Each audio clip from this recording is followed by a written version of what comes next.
नमस्कार, मैं Yashvardhan उमक। Indian news में आप सभी दर्शकों का स्वागत है। आज हमारे बीच मौजूद है पंडित रविशंकर प्रसाद जी। नमस्कार पंडित जी।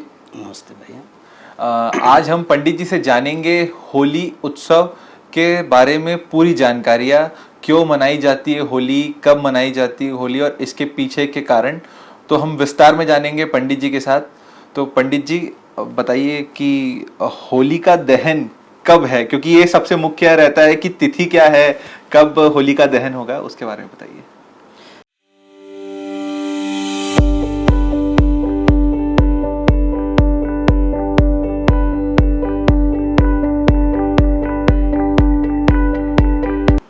सबसे पहले मैं इंडिया न्यूज़ की तरफ से होली का शुभ बधाई देना चाहता हूं आप सभी दर्शकों को।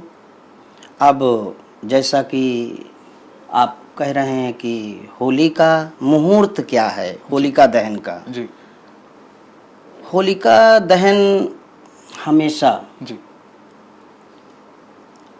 फाल्गुन मास की शुक्ल पक्ष की पूर्णिमा तिथि को जी होलिका दहन होता है। और पूर्णिमा तिथि गोधूली वेला में, जी यदि कोई भद्रा वगैरह ना हुआ जी तो आज का मैं आपको मुहूर्त बता रहा हूँ। जी शुभ मुहूर्त है। जी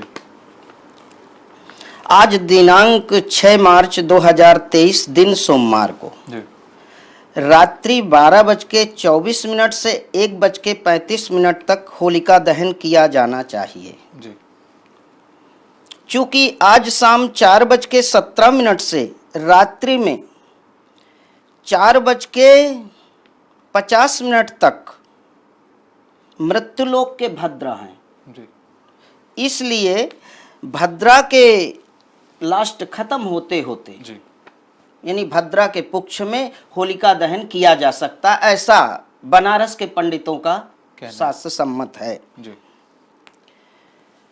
कई पंडितों का मत है कि भद्रा में होलिका दहन नहीं होता है, लेकिन काशी विश्वनाथ महावीर पंचांग, देव पंचांग ये सब बता रहे हैं कि भद्रा के पुक्ष में लास्ट में जी आप होलिका दहन कर सकते हैं।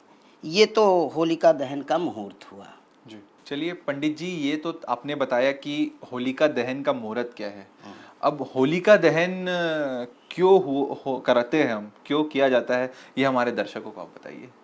बहुत अच्छा प्रश्न है आपका। जी आप सभी दर्शक ध्यान से सुनिए।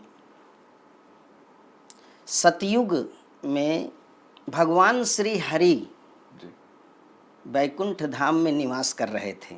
जी उस समय उनसे मिलने के लिए शौनक आदि ऋषि आते हैं। जी सनत, सनंदन, सनातन, सनत कुमार, ये 5 बाल्य ऋषि हैं, ब्रह्मा के मानस पुत्र हैं। ब्रह्मा के मानस पुत्र। हाँ जी ये आते हैं भगवान से मिलने। तो भगवान के जो द्वारपाल होते हैं जय और विजय, जी द्वारपाल उन्हें रोक लेते हैं। जी अब द्वारपाल के रोकने पर वो ऋषि, बाल ऋषि, शौनक आदि बहुत तेजस्वी ऋषि होते हैं, जी उन्होंने देखा कि ये जय विजय नाम के देव पुत्र हैं। 1-2 बार उनको माफ किया ऋषियों ने, लेकिन जब जय विजय नहीं जाने दिया अंदर, तो उन्होंने कहा, हे जय विजय, मैं तुम्हें श्राप देता हूं, जी तुम राक्षस कुल में जन्म लोगे। जी इतने में भगवान श्री हरि आ जाते हैं जी और आकर के अवलोकन करते हैं कि आखिर क्या हो रहा है। भगवान श्री हरि जय विजय को बोले कि देखो, तुमने अच्छा नहीं किया इन ऋषियों से, और इसका प्रायश्चित तो तुम्हें करना ही होगा। अब ये हुआ कि इतना कह करके भगवान शौनक आदि ऋषि भगवान नारायण के पास जाते हैं और उनके दरस परस करने के बाद वापस चले जाते हैं। इधर जय विजय का दूसरा जन्म होता है। जय विजय की माता और पिता कश्यप हैं और माता दिति हैं, दिति नाम की हैं, कश्यप की धर्मपत्नी है दिति। जी। दिति के 2 पुत्र होते हैं, उनके बाल बड़े सुनहरे होते हैं। जी। तो दिति ने कहा कश्यप ऋषि से कि स्वामी इनका नामकरण संस्कार करें। नामकरण संस्कार उनके लक्षण पर हुआ। जी। एक का नाम हिरण्याक्ष हुआ और एक का नाम हिरण्याकश्यप हुआ। अच्छा। हिरण्याकश्यप और हिरण्याक्ष बड़े होने लगे। अब इधर भगवान कश्यप ऋषि दिति को बोले कि देखो इनका जो है जी। संस्कार, जी। सबसे बड़ी माता, पहली माता गुरु होती है, और यदि माता अच्छे संस्कार देती है, जी। हमारे पुत्र हैं ये, इनको अच्छा संस्कार देना। उन्होंने उनकी बात का अनसुना कर दिया। हर माता को चाहिए कि अपने बच्चों को बहुत अच्छी शिक्षा दीक्षा दे, जी। बहुत अच्छे संस्कार दे। माता ने उन्हें अच्छा संस्कार नहीं दिया। दोनों बच्चे यौवन हो गए और उनसे बोले कि पुत्रों अब तुम जाओ, तीनों लोकों में अपना साम्राज्य बढ़ा दो। इधर हिरण्याकश्यप भगवान इंद्र के पास जाता है और इंद्र से को ललकारता है। इंद्र से कहता है, हे इंद्र, या तो तुम मुझसे युद्ध करो या तो अपना सिंहासन छोड़ दो। इंद्र छोड़ने के लिए तैयार नहीं होते, परास्त कर देता है इंद्र को। इंद्र, सभी देवता चले जाते हैं, हट जाते हैं। वो स्वयं, हाँ, इंद्र लोग खाली करके चले जाते हैं और वो स्वयं इंद्र बन बैठता है, इंद्रासन लेकर के। और इधर दूसरा भाई हिरण्याक्ष पृथ्वी लोक का मालिक बन जाता है और पाताल लोक का मालिक बन जाता है। जब पाताल लोक और पृथ्वी लोक में अपना आधिपत्य जमा लेता है तो पृथ्वी को लेकर वो पाताल लोक चला जाता है। इधर हाहाकार मच जाता है। देवता लोग भगवान श्री हरि के पास जाते हैं, नारायण के पास जाते हैं और उनकी बहुत स्तुति विनय करते हैं। भगवान करुणा निधान हैं, करुणा के सागर हैं। उन्होंने कहा, हे ऋषियों, हे देवताओं, तुम चिंता न करो, इसका उपाय मैं करता हूं। भगवान श्री हरि 12 रूप धारण करते हैं और पाताल लोक को चले जाते हैं। 12 अवतार, उसको एक दूसरा नाम सूकर अवतार भी कहते हैं। पाताल लोक में जाकर के हिरण्याक्ष को के साथ उनका बहुत घोर युद्ध होता है।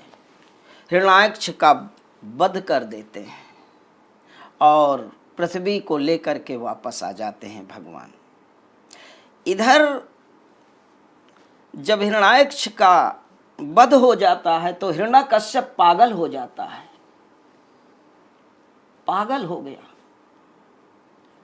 और भगवान श्री हरि को अपना सबसे बड़ा शत्रु मान बैठा, क्योंकि उन्होंने भाई का वध किया इसलिए अब शत्रु मानने लगा। इधर हिरण्याक्ष का वध होता है, उधर हिरण्याकश्यप कहता है मैं विष्णु को मारूंगा, बदला लूंगा। उसने तपस्या चालू किया और किसकी तपस्या? भगवान श्री ब्रह्मा जी की तपस्या करने, घोर तपस्या किया। कई हजार वर्षों तक उसने तपस्या किया। भगवान ब्रह्मा जी सोचने लगे यदि मैं नहीं जाता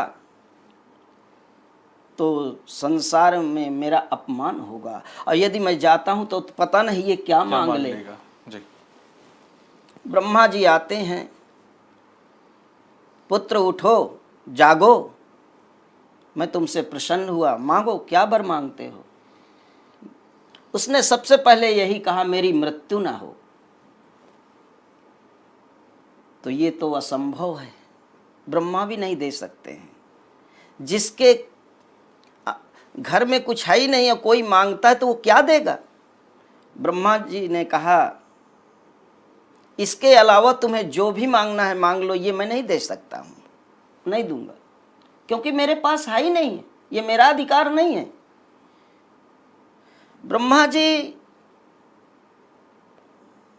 से उसने कहा कि ठीक है, अगर ये नहीं दे सकते हो तो उसने कहा हे प्रभु, मुझे देना है तो मैं जो वरदान मांगने जा रहा हूं उसको तुम्हें अवश्य देना पड़ेगा। बोले बोलो।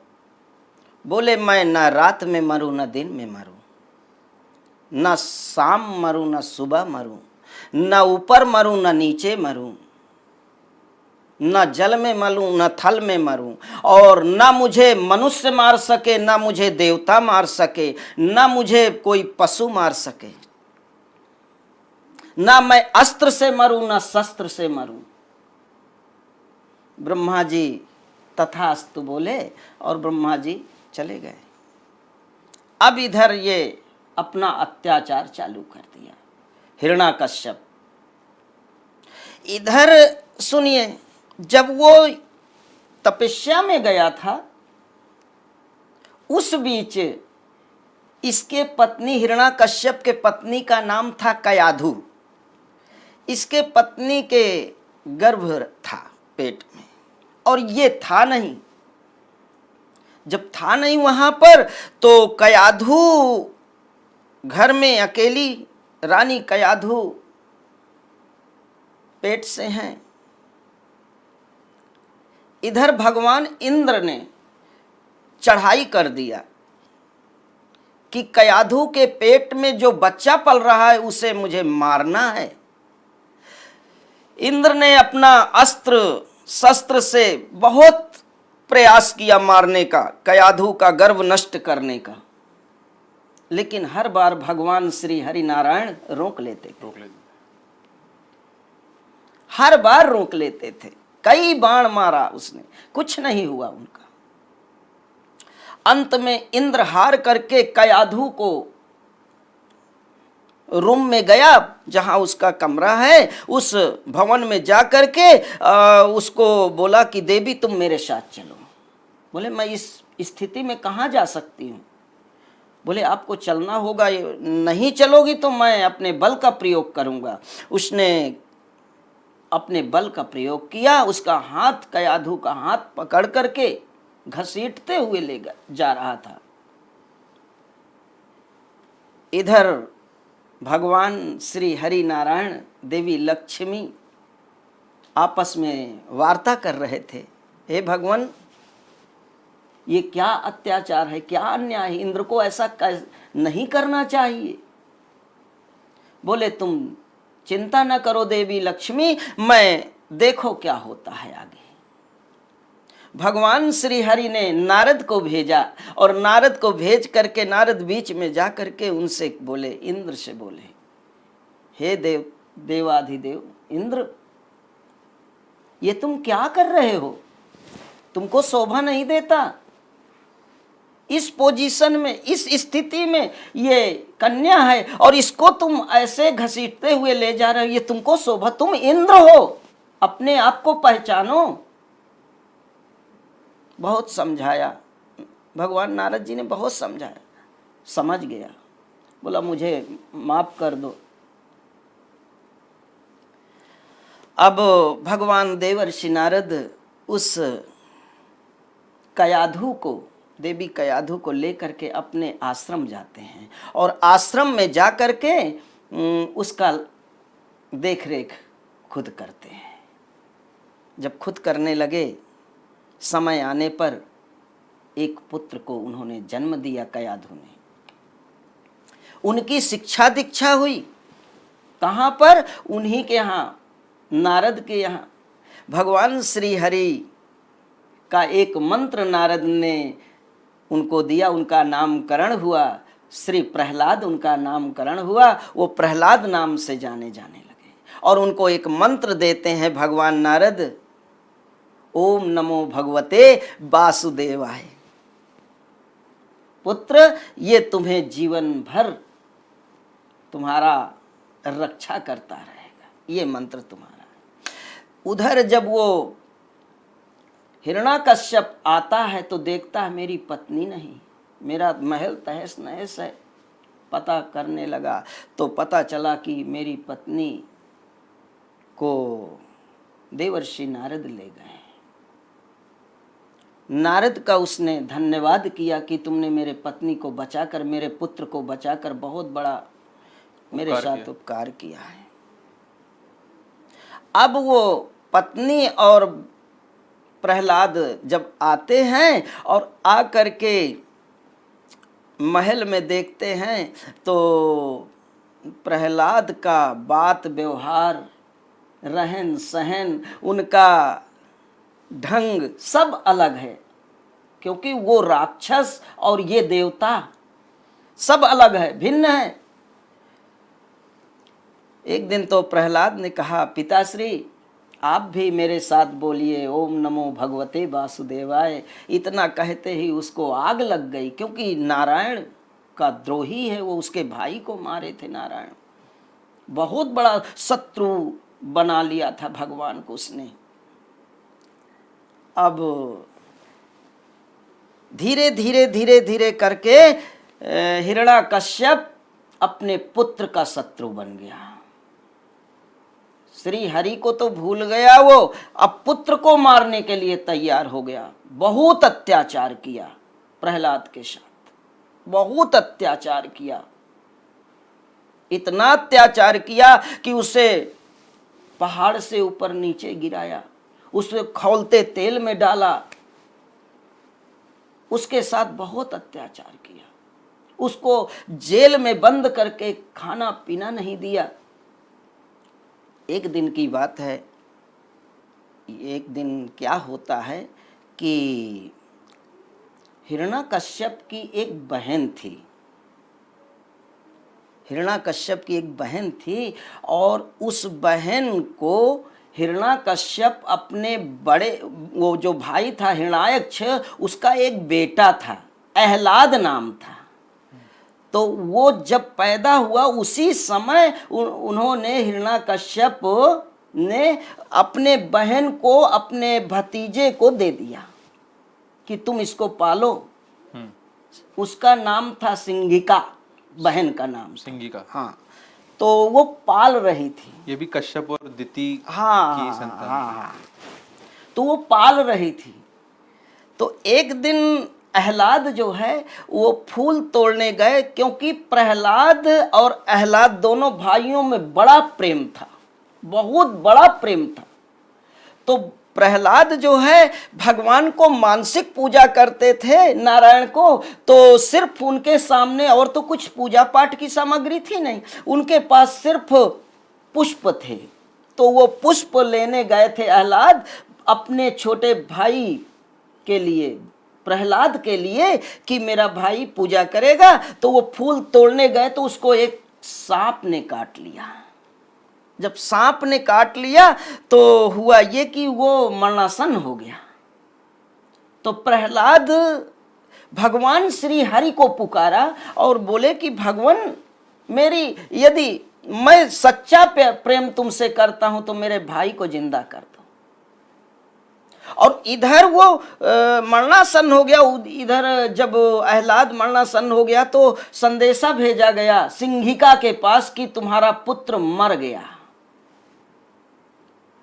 किसके द्वारा? बोले उनके लिए फूल प्रहलाद के लिए लेने गया, उसको सर्प काट लिया। तो सिंघिका उसी समय से प्रहलाद की दुश्मन बन बैठी। अब जो है अहलाद जिंदा हो गया, भगवान श्री हरि ने उसको प्राण वापस दे दिए। अब दोनों भाई प्रहलाद कहते, भैया चलो माता श्री बुआ श्री के पास चलते हैं, अगर सामने चलेंगे तो वो थोड़ा से दुख कम करेंगे और हम लोग संदेशा भेजेंगे तो हो सकता है वो ना माने। दोनों जन चलते हैं, पहुंच गए और ज्यों ही जाकर सबको प्रणाम करने लगे तो इधर प्रहलाद जी जब प्रणाम सिंघिका को करने लगे तो पैर पीछे करके घृणित नजर से देखने लगे। और उसी समय सिंहिका ने प्रण कर लिया कि तेरी मौत मैं बनूंगी। मेरा भाई तो हार गया हिरण्याकश्यप, लेकिन तुझे मैं मारूंगी, संकल्प कर लिया।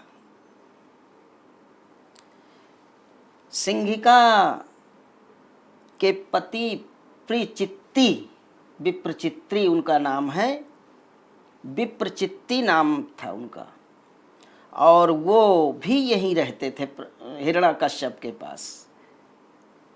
तो एक दिन की बात है कि विप्रचित्ती जो है प्रहलाद को ले करके जेल में डाले थे हिरण्याकश्यप, तो उन्हें ले जा करके समुद्र दरिया में, सागर में डाल दिया।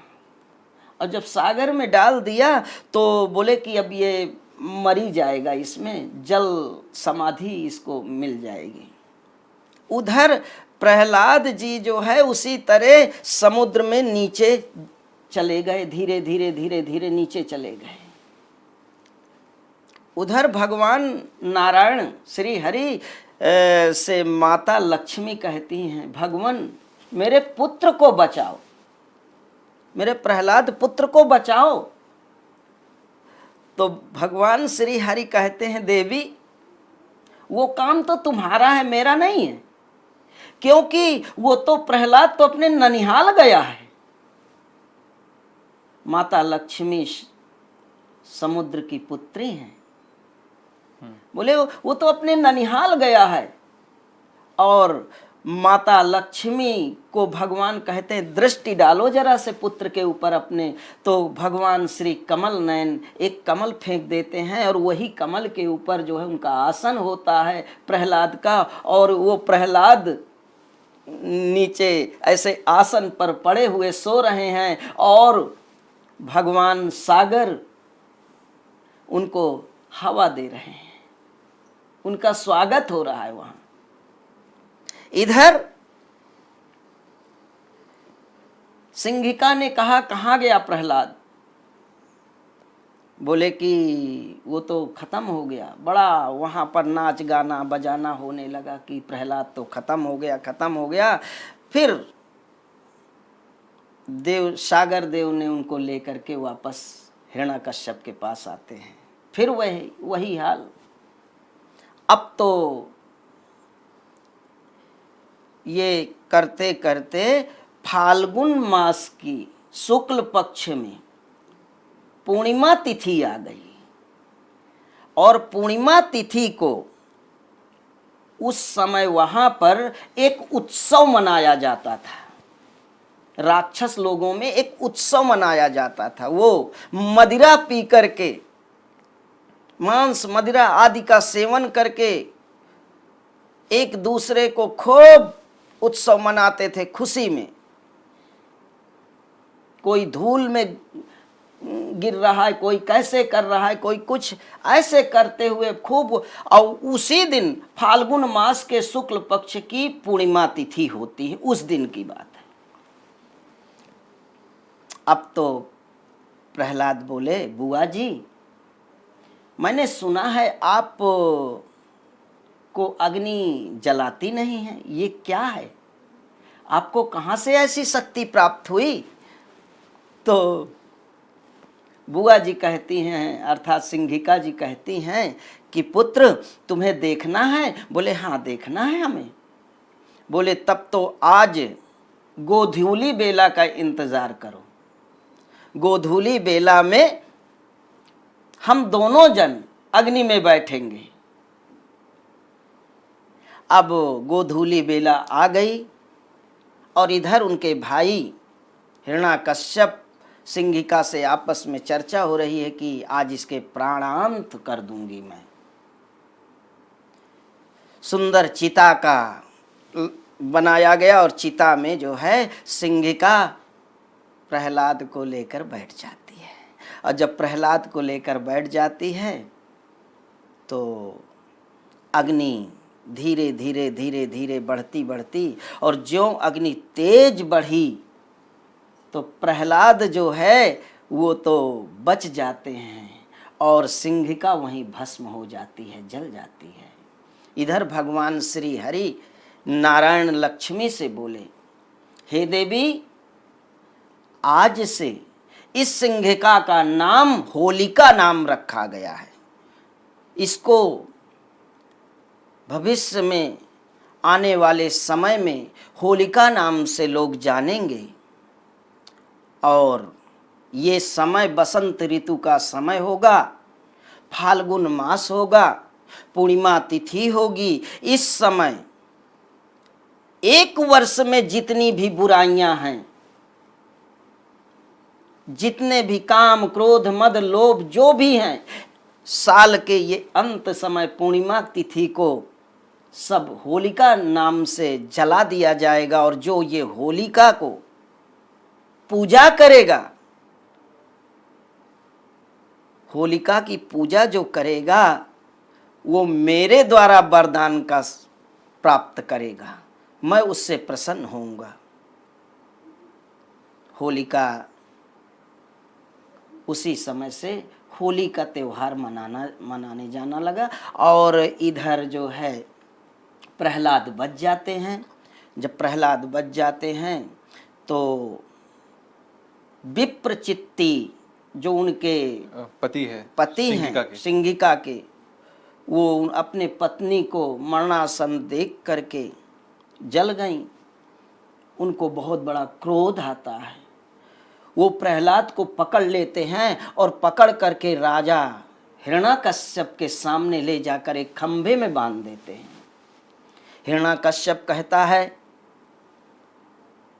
कि बोल तेरा भगवान कहाँ है? बोले हर जगह है, कण कण में है, क्षण क्षण में है, पग पग में है, हर जगह है मेरा भगवान। अरे आप तो आंख मूंदे हुए नहीं, आपके हृदय में भी है। उसने कहा, क्या जिस खंभे में तू बंधा है इसमें भी है तेरा भगवान? बोले हाँ, मेरा भगवान इसमें भी है। हिरण्याकश्यप उठता है और अपनी बड़ी सी तलवार निकालकर उसी खंभे पर वार करता है। वहीं पर भगवान श्री हरि नरसिंह रूप में प्रकट हो जाते हैं। नरसिंह रूप में, ना तो वो मनुष्य हैं, ना देव हैं, ना दानव हैं, ना तो वो पशु हैं। नरसिंह रूप। हिरण्याकश्यप को बहुत मारते हैं और ले जाकर के डेहरी पर, जो बाहर और भीतर जो मेन गेट होता है, उस डेहरी पर बैठ जाते, उसे अपने गोद में बैठा करके हिरण्याकश्यप को। बोले तू चाहे जितना कर ले, मुझे नहीं मार सकता, मुझे ब्रह्मा जी ने वरदान दिया। हिरण्याकश्यप ने भगवान नरसिंह से बोले ब्रह्मा जी वरदान दिए। क्या वरदान दिए बोलो? बोले ना मैं रात में मरूंगा ना दिन में मरूंगा। बोले देख, ना रात है ना दिन है, गोधूली बेला है। बोले ना मैं बाहर मरूंगा ना भीतर मरूंगा, देख ना ये बाहर है ना भीतर है। बोले ना मैं ऊपर मरूंगा ना नीचे मरूंगा, देख तू मेरे गोद में बैठा है, ना ऊपर है ना नीचे है। ना मुझे कोई देवता मार सकता है, ना पशु ना मनुष्य मार सकता है, ना कोई नहीं मार सकता। बोले देख, ना मैं पशु हूं ना देवता हूं, ना मैं मानव हूं।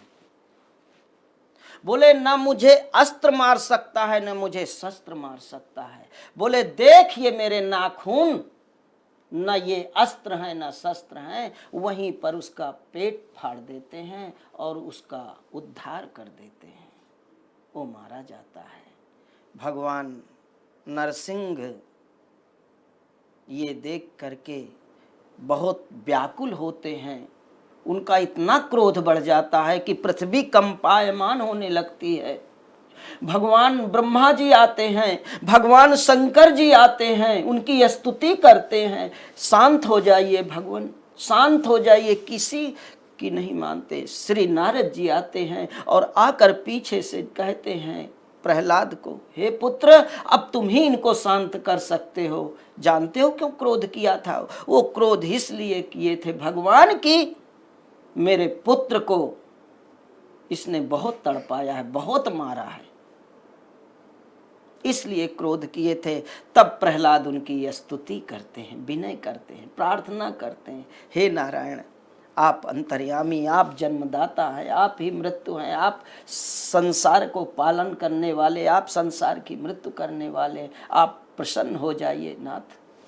भगवान को कहते हैं कि प्रहलाद की तुम अपने असली रूप में आ जाओ प्रभु, मुझे आपसे डर लग रहा है। तब वो अपने असली रूप में चक्रधारी श्री हरि आ जाते हैं और उसके बाद भगवान प्रहलाद को आशीर्वाद देते हैं, चिरंजीवी भव। ये कथा होलिका की है, होलिका दहन। होली का जो उत्सव हम मनाते हैं, रंग रंग हम जो खेलते हैं, उसका क्या महत्व है इस त्योहार में? कि ये प्रथा कब से शुरू हुई और क्यों हम रंगों के माध्यम से, चूंकि होली को हम पहचानते हैं, जानते हैं, तो उसके पीछे क्या एक कारण है? जब पूर्णिमा को होली जलती है तो दूसरे दिन प्रतिपदा तिथि होती है, चैत्र कृष्ण पक्ष प्रतिपदा।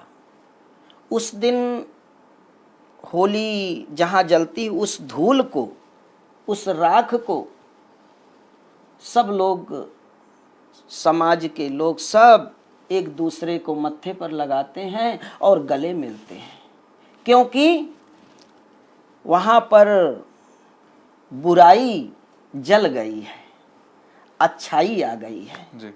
इस खुशी में प्रतिपदा के दिन आपस में सभी लोग गले मिलते हैं और गुलाल अबीर लगाकर, वो धूल लगा करके उत्सव मनाते, होलिका उत्सव से बोलते हैं, होलिका उत्सव मनाते हैं। इसका सिर्फ इतना ही महत्व है और कुछ नहीं है। पंडित जी, जैसे हम रात को होलिका दहन 6 मार्च को होगा, तो रात को जब कोई भी व्यक्ति पूजा करने आते तो अधिकांश लोगों को ये पता नहीं था कि पूजा किस तरीके से करना ठीक रहता है। कोई अच्छा थाली ले जाते हैं, कोई कुछ करते, तो क्या उपाय है एक अच्छा। सब हमारे दर्शकों को आप बताइए कि कैसे पूजा कर सकते हैं जिससे उनके मन में ये रहता अवहेलना ना हो किसी चीज की और विधि विधान के साथ त्रुटि ना हो और विधि विधान के साथ पूजा अच्छे से हो जाए, संपूर्ण हो जाए। जी, संपूर्ण हो जाए। देखिए, होली जिस दिन जलाई जाती है, शाम को नहीं, पहले, कम से कम 5 घंटे पहले, सबसे पहले जाकर के होलिका के पास जाएं, उसको पूजा में सिंदूर, कुमकुम, हल्दी, अगरबत्ती, कुछ मिष्ठान, जी। 1 लोटा जल, दीपक, अगरबत्ती, ये ले जा कर के करें। वहाँ जाकर होलिका में स्नान कराएं, वस्त्र डालें यथाशक्ति। कई लोगों का मत है वहाँ पर गोबर के उपले कंडे भी डाले जाते हैं और वो डाल करके उनको सिंदूर, हल्दी, कुमकुम, फूल से उनका पूजा करें और धूप दीप नैवेद्य से पूजा करने के बाद उनकी परिक्रमा करें और परिक्रमा करके प्रणाम करके चले आएं। ये तो समाज की बात है। और जो होली जलाने जाएं, जी, होली जलाने जाएं तो शाम के समय गोधूली में, जब भी होली जले, गोधूली में जले, रात्रि में जले, प्रातः जले, जब भी जले, तो जो भी होलिका दहन में जाएं लोग, जाने में गेहूं की बालियां, चने का बूट, ये सब ले जाकर, कुछ उपले, 1 लोटा जल, अक्षत, और अपने परिवार में ऐसा लोक रीति में है तो उपटन भी, उपटन बोलते हैं शरीर में जो लगा करके हल्दी वगैरह, उसको उपटन को वो भी ले जा करके वहाँ पर रखें। ये उन लोग के लिए जो होली तापने जाते हैं, दहन करने जाते हैं, उन लोगों के लिए है। वो जाए और जा करके सबसे पहले 1 लोटा जल डालें, प्रणाम करें, अगरबत्ती जला सकते हैं, अगरबत्ती जलाएं। इसके बाद परिक्रमा करें। परिक्रमा करने के बाद होली अग्नि देने वाला कोई दूसरा होता है। हर जगह की प्रथा अलग अलग है, हर प्रांत की प्रथा अलग अलग है। कोई खुद का पंडितों से जलवाता है, कोई किसी से जलवाता है, कोई खुद जलाता है। हर जगह का प्रथा अलग अलग है, प्रांतों का। तो जब होली जलने लगे तो उसमें कुछ चने का बूट भूंज लें, कुछ गेहूं की बालियां भूंज लें और एक नारियल जरूर ले जाएं। जी।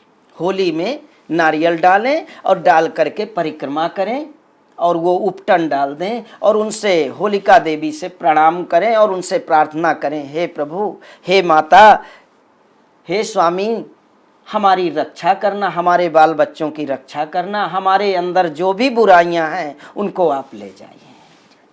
बस यही है। और पंडित जी, परिक्रमा की बात हुई तो कई बार लोग बोलते 5 करनी चाहिए, 3 करनी चाहिए, 7 करनी चाहिए, तो कितनी परिक्रमा करनी चाहिए? देखो, परिक्रमा का विधान है 1, 3, 5, 7, 11, ये परिक्रमा का विधान है। जी। तो होली में कम से कम 5 परिक्रमा कम से कम 5 परिक्रमा करनी चाहिए। और एक और सवाल था कि होली की जो रात रहती है, जिस दिन होली का दहन होता है, बहुत जगह ये धारणा है और मान्यता भी है कि होली की जो रात को तांत्रिक विद्या अपने चरम पर रहती है। तो इसके लिए भी लोग डरते हैं बाहर निकलने से कि ये हो जाएगा, अमुक हो जाएगा। तो वो सब चीज़ों से बचने के लिए क्या करना चाहिए और इस बात में कितनी सच्चाई है? पर्सनल मैं तो ये सब चीज़ें नहीं मानता हूँ, क्योंकि मैं उस लाइन का पंडित नहीं हूँ। मैं तांत्रिक चीज़ें होती हैं, जी। तंत्र विद्या होती है, ये तो मानता हूँ, हमारे वेद शास्त्रों में है, तंत्र विद्या होती है। लेकिन आप होलिका दहन में जा रहे हैं, आपको कुछ भी नहीं होगा, ऐसा कुछ भी नहीं है। बिल्कुल निडर होकर के जाना चाहिए। मनुष्य के साथ कोई गलत कभी कुछ होता नहीं है, यदि वो सत्य पर है तो। जी।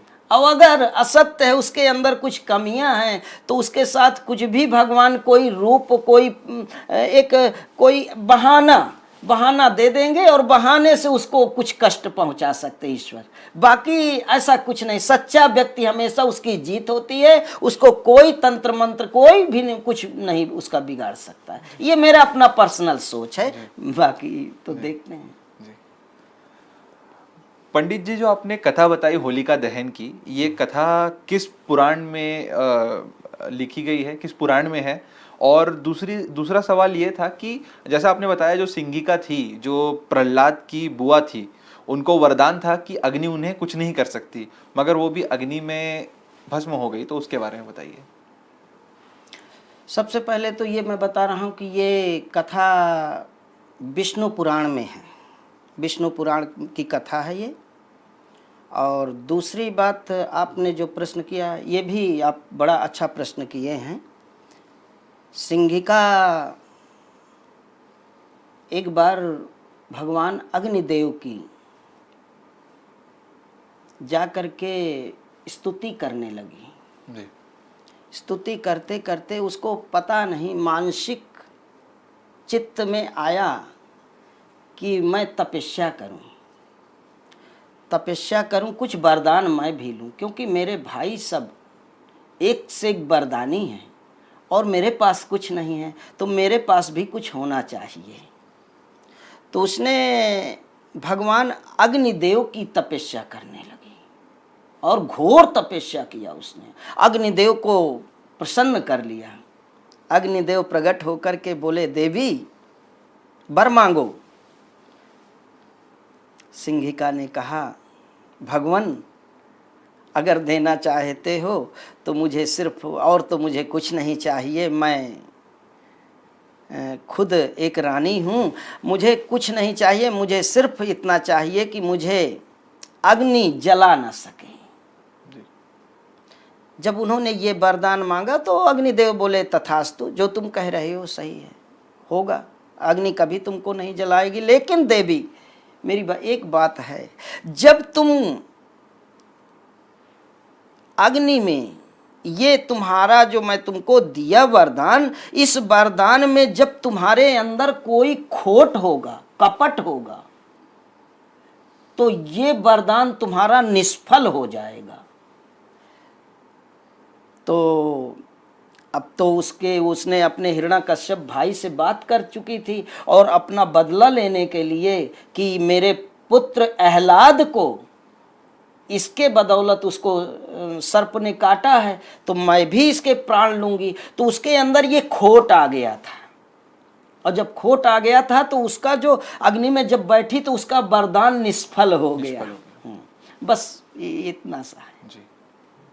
पंडित जी, एक अंतिम सवाल ये है हमारा कि जब होलिका दहन की पूजा की जाती है, होलिका दहन जब होता है, लोग पूजा करने जाते हैं, तो किस मंत्र का जाप करना चाहिए? हाँ, मैं बता रहा हूँ जी।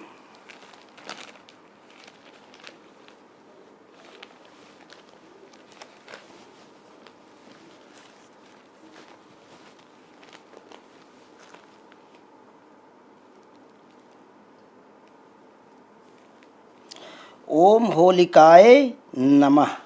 ओम होलिकाय नमः। हाँ, कितने बार जाप करना चाहिए?